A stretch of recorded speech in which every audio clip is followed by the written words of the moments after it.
decorazioni coi pignoti.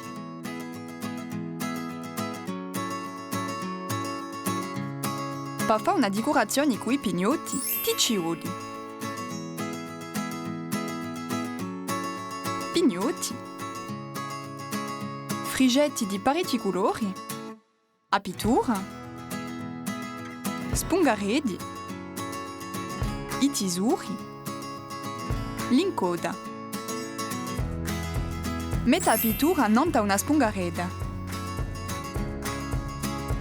Piturisci i pignoti a colpetti di spungareda. Rimette a pittura a misura fin tanto che non sia colorito o pignotto usato. Fa lo stesso con un altro pignotto e un altro colore.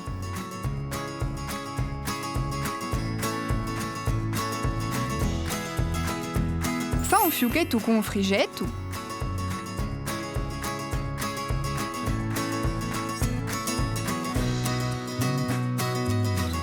Un altro con un altro colore di frigetto.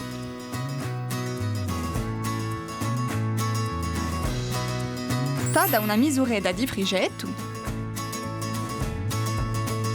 Metti l'incoda in cima al pignotto e appiccicaci il frigetto.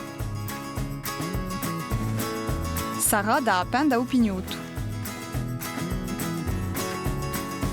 Fa lo stesso con l'altro pignotto con un altro colore.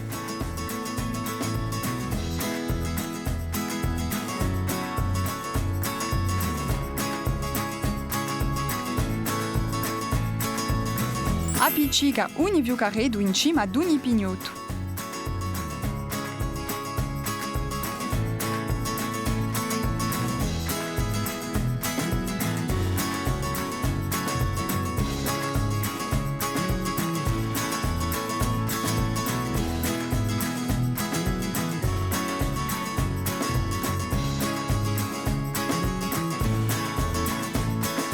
E ora, tocca a te!